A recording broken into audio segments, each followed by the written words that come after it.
Hello everyone!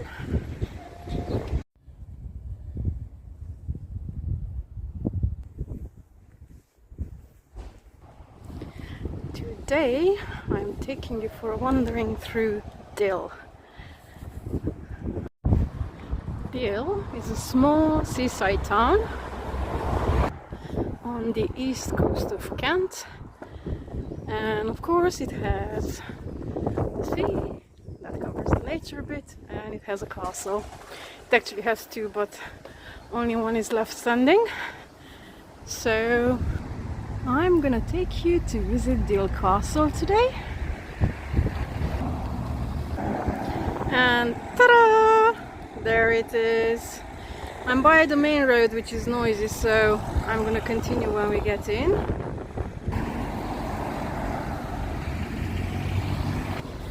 Just opposite it, I spotted this beautiful house, and I had to include it. It says Studios on the green. I'm not quite sure if it's like a painting exhibition or something else. I might check it out later. Now before we go in, I'm just gonna show this picture because this is one I am not able to do. I don't have a drone, but this is how it looks. It's a pretty spectacular looking one, and it has a sister further down in Walmer. Okay, quickly a few more frames before we go in.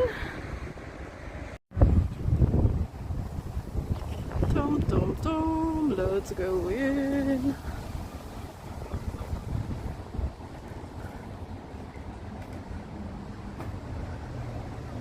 I love these old gates.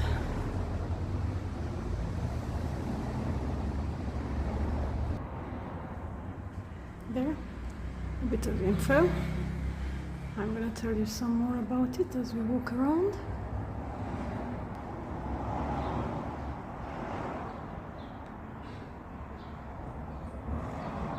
And we're in. Okay, one of the cannons. You probably got to read that it was built by Henry VIII, and it was, along with some others.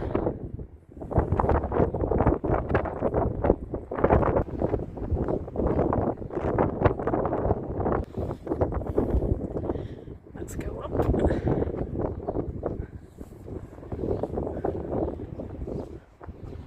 Now we have the flag and the seagull on top of it, of course. Okay, we can see onto the road probably, and the town, and towards my left is the sea.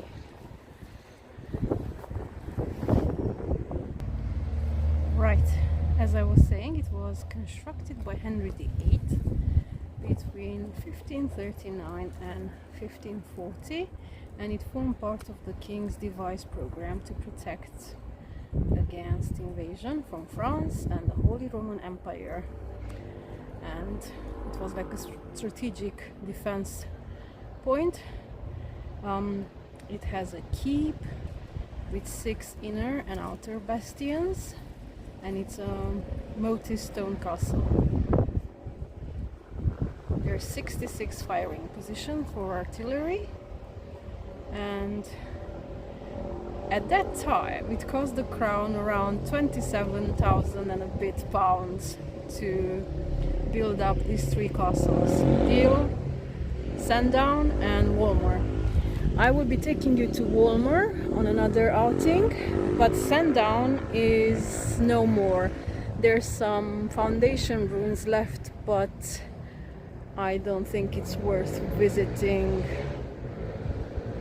much. If you know me, you know that I will always flowers and little creatures, or any creatures that I come across. It just looks so pretty. It's a bit windy, which is great for me because I'm not gonna melt. It's just usually not great for the sound. There we go, another cannon and cannonballs.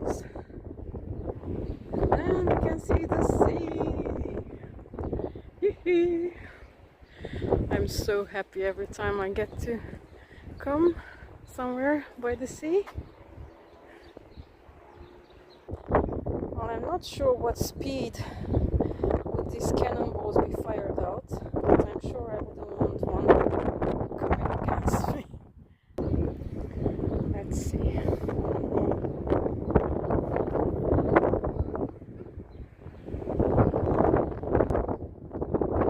Wind, please be good to me for a few minutes.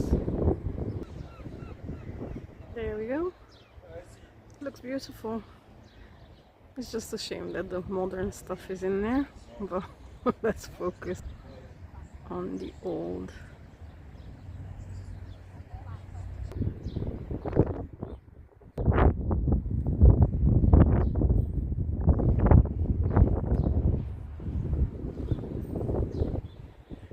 Of course, the moat is empty, no water in it.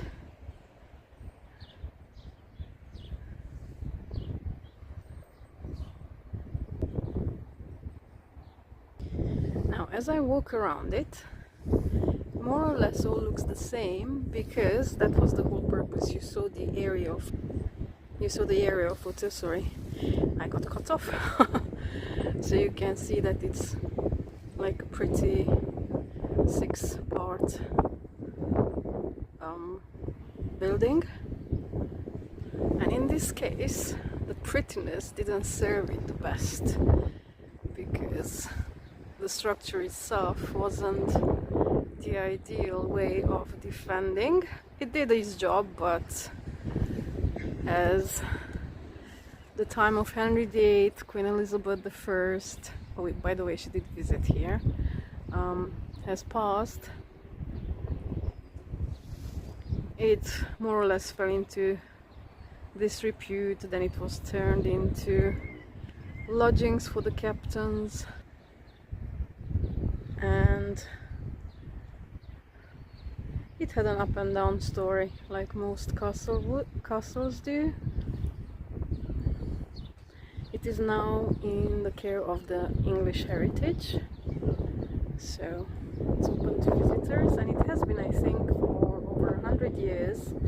When the captain was not stationed here, then the public was allowed to come and visit since 1905, if I remember correctly. Can't help myself not to keep on turning back and filming it. Okay, here we have a label telling us it's 32-pound cast iron shots put together in a garland, and these cannons are later ones from 1800s, not from the 16th century. Let's include some more sea shots. You can see some boats, and there's a pier in the distance. I might walk up that way later. And here's some little survivors that grow between the bricks, looking absolutely beautiful. And another cannon, and here on this side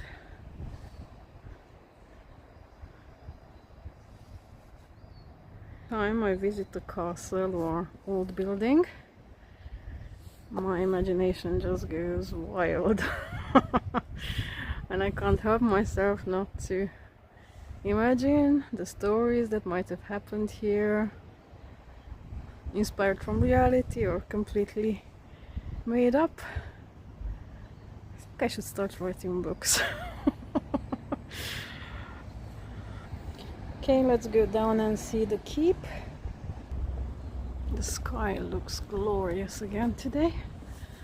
This week has been the warmest week so far. Actually, it was really hot. The last few days in London we had temperatures up to 28, which for Mediterraneans won't mean much, but for us it's melting point. It's a bit cooler down here by the coast, which is great. Okay, you that I am planning to start a series on castles and forts and probably historic homes of the United Kingdom. Obviously this is gonna be a mega long project. It will stretch out for years. But I think I will make this one the first episode of it all.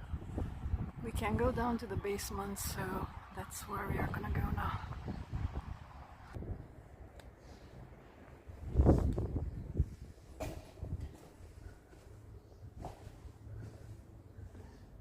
Tiny window. They have obviously put window frames with glass. I'm pretty sure that's not how the original one looked like.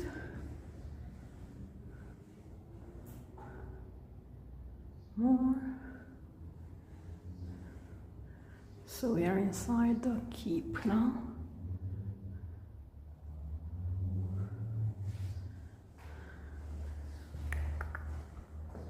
And another one.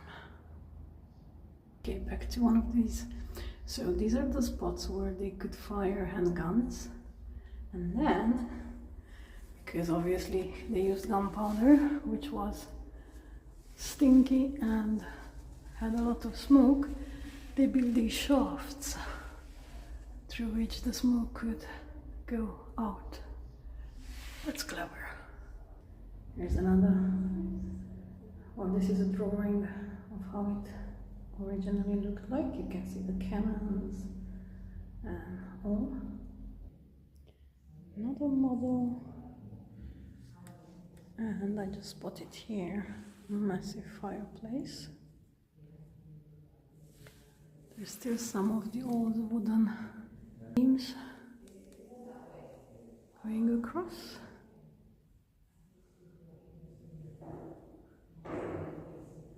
Okay, here we have an example of how they would be defending the place with a handgun.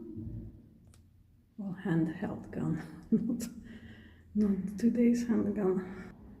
And there's loads of such little nooks going all around.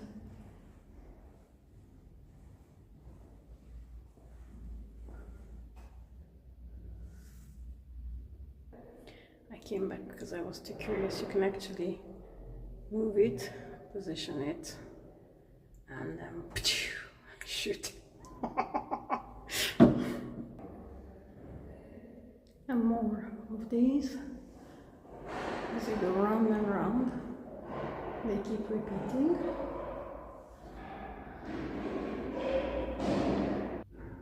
Okay, one of the rooms is the chapel.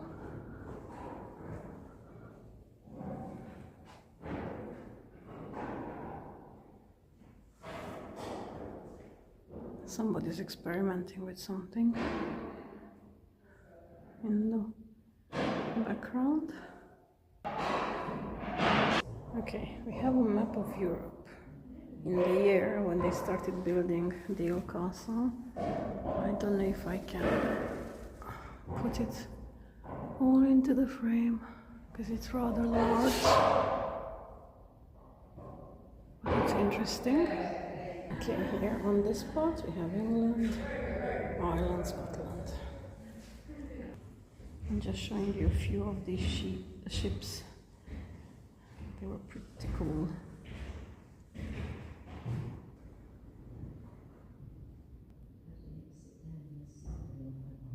And illustrations of seals and large fish as they imagined them at the time.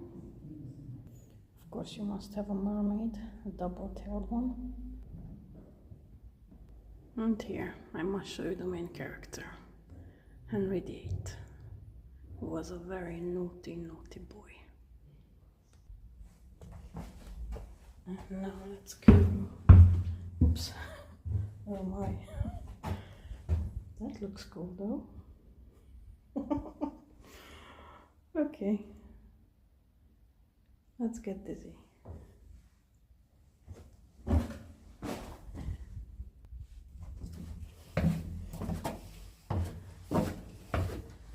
Yep. Let's get in the park. Okay. Tom, tom, tom. More guns.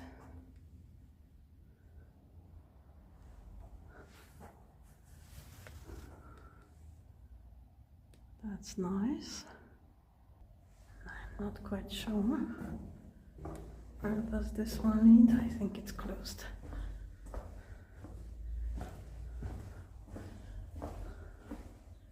Yep. Well, there's so many nooks and crannies. It's interesting. And a large room. Now, what were you?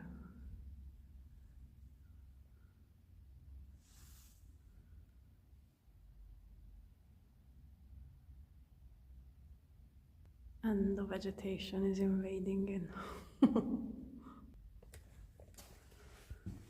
I have no idea where I'm going. Okay. It's just a secluded room. Of course it has a window. Taken up. Okay, we can see this better from here. Don't want to do crazy filming, but I am exploring with you. And they were not kind enough to put a lot of information about things. So there's some sort of machine. I have no idea what it is. If anybody does know, please let me know in the comments. I really like these. And another one.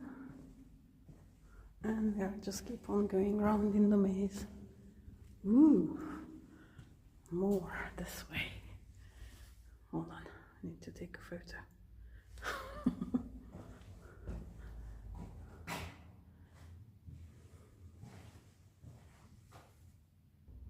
Found another box of muskets. I don't know, it's a bit dark here. They show properly.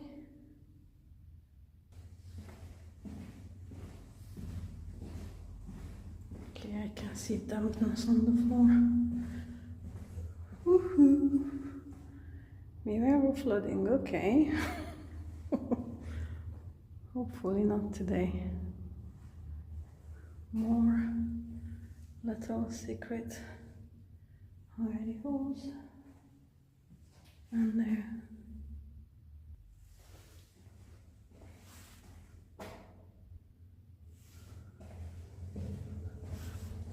I think there's good resonance here, but I don't want to make funny noises to spook other people. Though I'm very tempted.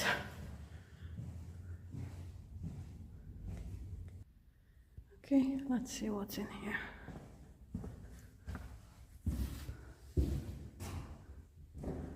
Okay, that's better. And this one doesn't have an opening. Well, it probably did, but they closed it. Now let's see what's that. Is it a well? Pom pom pom. Yep. Okay. See, I don't know how deep it is. Woohoo!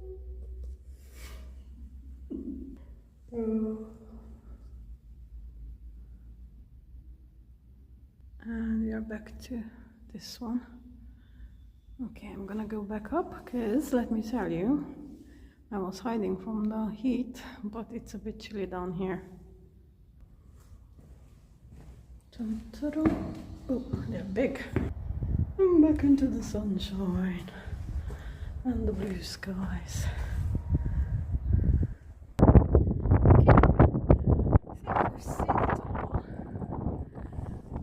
If I spot anything else interesting, I'll add it in. But I hope you enjoyed this little Dale Castle.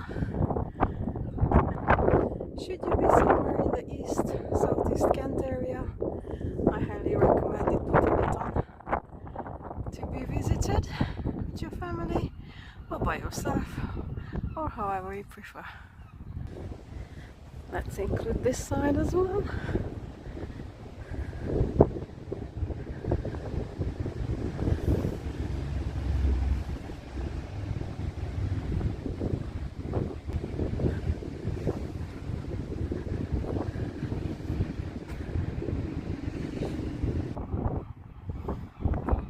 I hope you can hear the seagulls in the distance.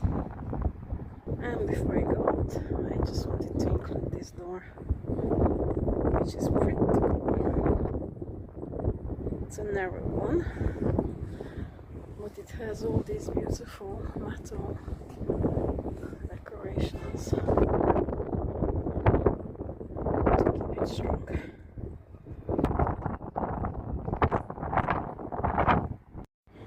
And that's that. We are back from where we began. And I want to take you to one other place. Okay, let's have a quick look at the moat bit, which I hope to still catch open. So if I do, I'll include that. If not, then bye! And here's the sea! I'm loving the colors. It's a bit windy, as I said before, so I'm not sure about the audio. I might need to scrub it and just put music over it. It's a pebbly beach. You can hear it. And that's where we were. Dale Castle from the beach. And then there's some beautiful boats.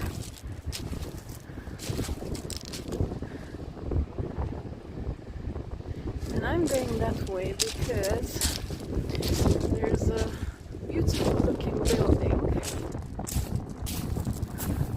I think it's called the Timeball Tower, which houses a lot of interesting maritime artifacts. If I can get in, I will show them to you. Lady Rosina.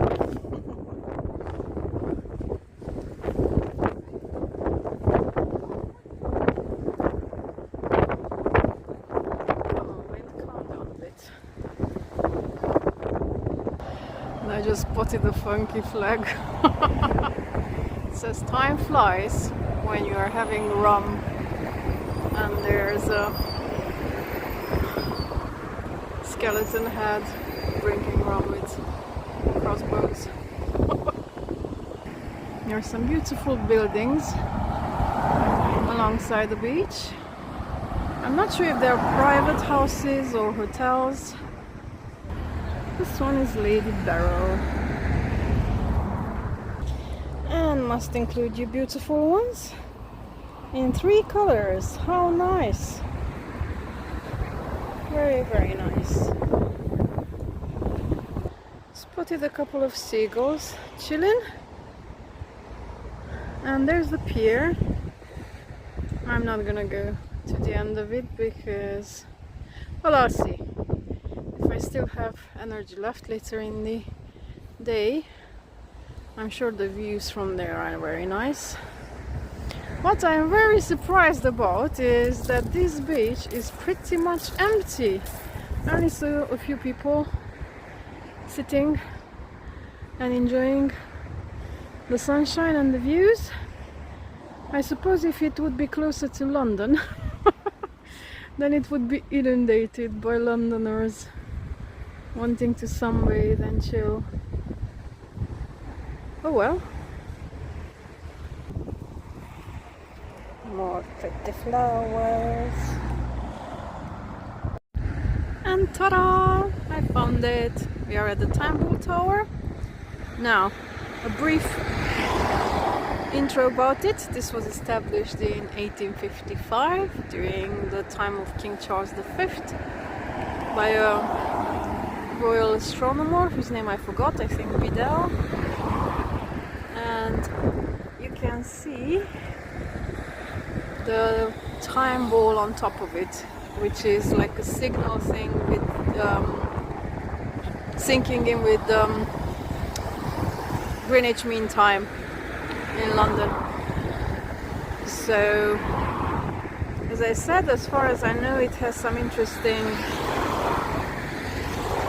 artifacts, and I'm gonna take you to see it. And all these cars are driving me crazy, so I'm crossing over.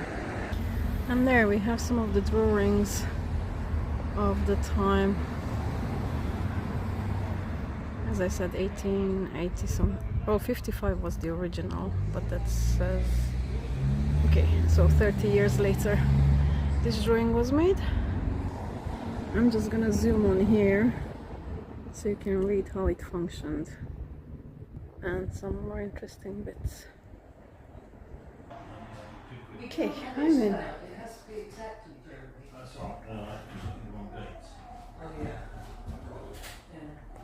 And we'll follow up. Okay, we have an interesting little bit here. So it was sent from Greenwich. Correct. At what time? I think 12. Oh, no. 1 o'clock, sorry. And I think it was this dude. He also had a different name. Bidal, middle name I think, or first surname. Now that's something I've never seen before. It's one of the first submarine telegraph cables laid in the English Channel at about 1890. And it carried one coal at a time. That's awesome. And here's one, like you've seen in the movies. You just do your Morse code. Okay, we have the models. First the shutter telegraph, 1796. And then the dial semaphore in 1821. Things you learn. The story of the shutter telegraph. And there's a video going on in the background. That's what you can hear. And the semaphore tower. Astronomers kept one very stored Greenwich That's time one cool extremely accurate painting. chronometer. And there's another one. Sending time signals to pass Really beautiful. Okay, I came even higher up.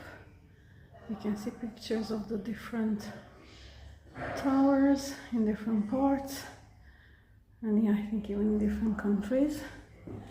Then you have maritime signal coding and flags. A brief history of naval signaling at sea. There's a lot of interesting things here. Sextants and compasses. Pretty cool. I like that brass one. And the model of HMS Victory. Beautiful, look at that. You can see the cannons.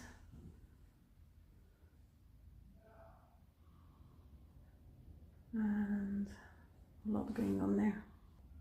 Rescue boats.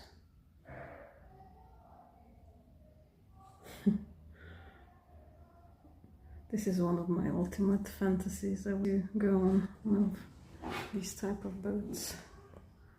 On a T-clipper or something of the sorts. Another one. An Elizabethan race-built galleon. And that one is called the Sovereign of the Sea.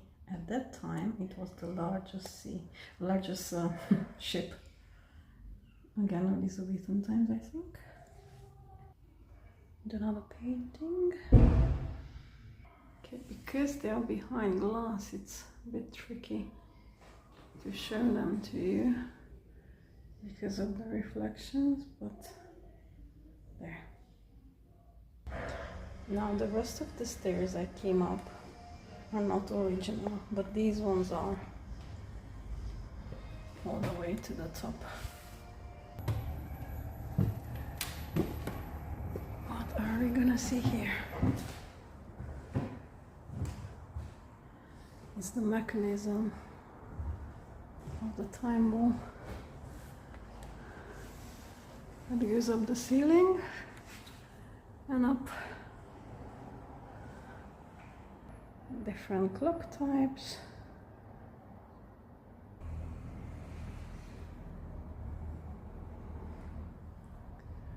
It's all about time, though none of them is working, I think. Galvano magnetic clock. What might you be? I don't know. And I found a cool chronometer. It's nice. I like these old bits and bobs. And the other side of the contraption. And another early model of this tower. And we can peek outside.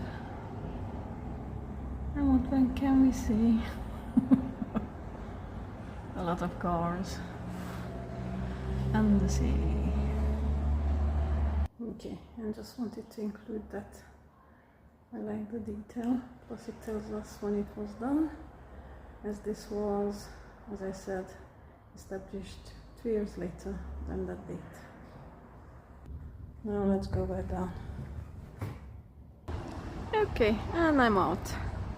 This was interesting. I've seen a few bits that I really enjoyed, especially the submarine cables. I do recommend popping in. It only costs £3. And then I want to end it with this tiny little cannon. It's the smallest I've ever seen. And now I'm gonna go down to the beach and show you maybe more things from there. Okay, I just found a nice area with a few pubs and terraces. And look at all these beautiful flowers all over.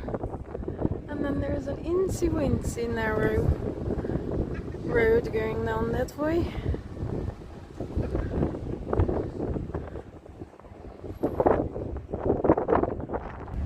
Look at all of you, gorgeous petunias and everything else.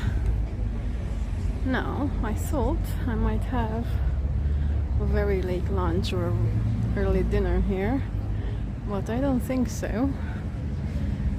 Because though it's called the King's Head and I thought it's an English pub, on the menu there are Korean pork tacos, beef bourguignon, and everything under the sun that you can imagine. But very few English things. Which I wouldn't mind normally, but when I do come to a typical English seaside town, then I try to eat more English food, which I usually don't. And down there, the other building, that one has a Jamaican cuisine. Again, I love Jamaican cuisine and I have it from time to time, but that's not what I had in mind for today, so I'll keep searching. I do like this sign though. This is from another one, Don Curly's restaurant and hotel. Just looks pretty. Now I had a look at this one's menu. This one has a more English-French fusion, but with very la-di-da prices. Just found this old style sign, though it has a website underneath.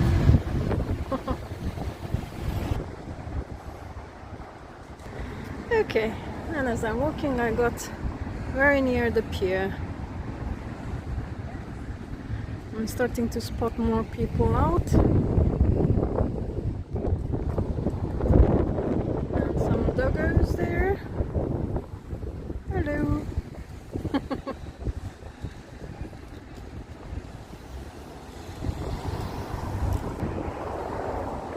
An interesting statue.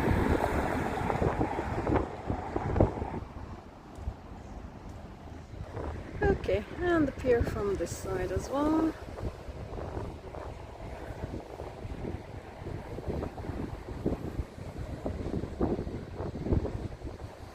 There's loads of seagulls further down. They definitely outnumber the people. This is really unusual for me because most times I make it to a seaside town. It's full of people, so this is actually nice.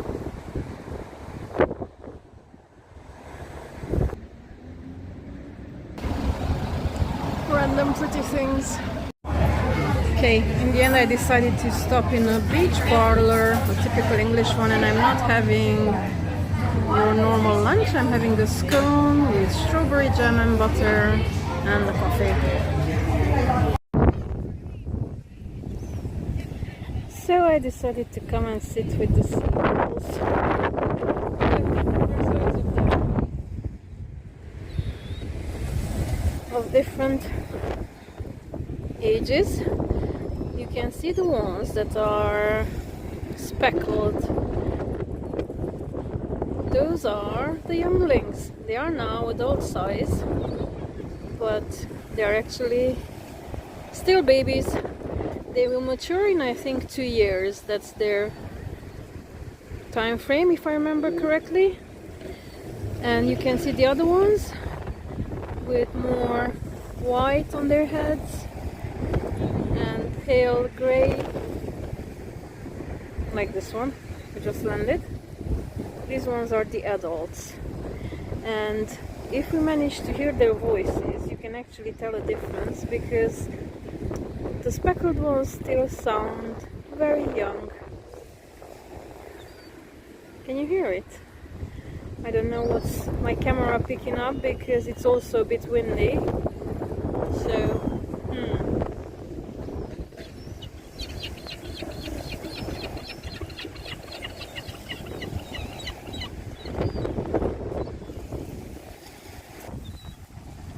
I'm gonna spend a little time here, just looking at them and at the sea.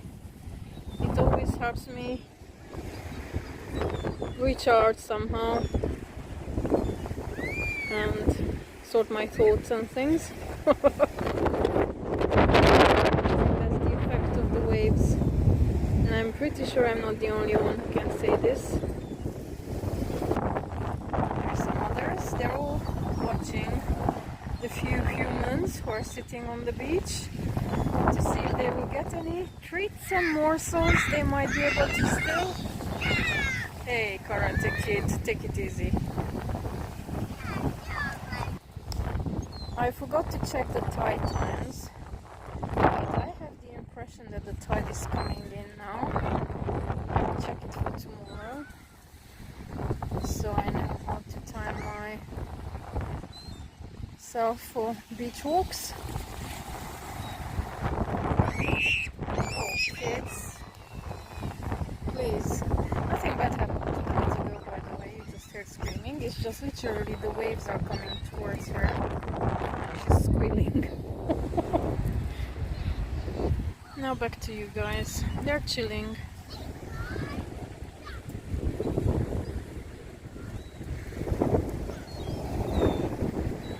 They had a nice flight session, of course, before I started filming. But I hope that I'll catch something like that again so I can show it to you. Because it's very interesting how they use the wind in their favor and stuff. I always like watching them. If you look that way, it looks like the endless sea. Where we are, this is where the North Sea meets the rest. We are at the edge of the English Channel. Further, as I'm going down, Walmer is next, and then Dover. That's from where the English Channel begins. And I'll tell you more about those things when I will be there.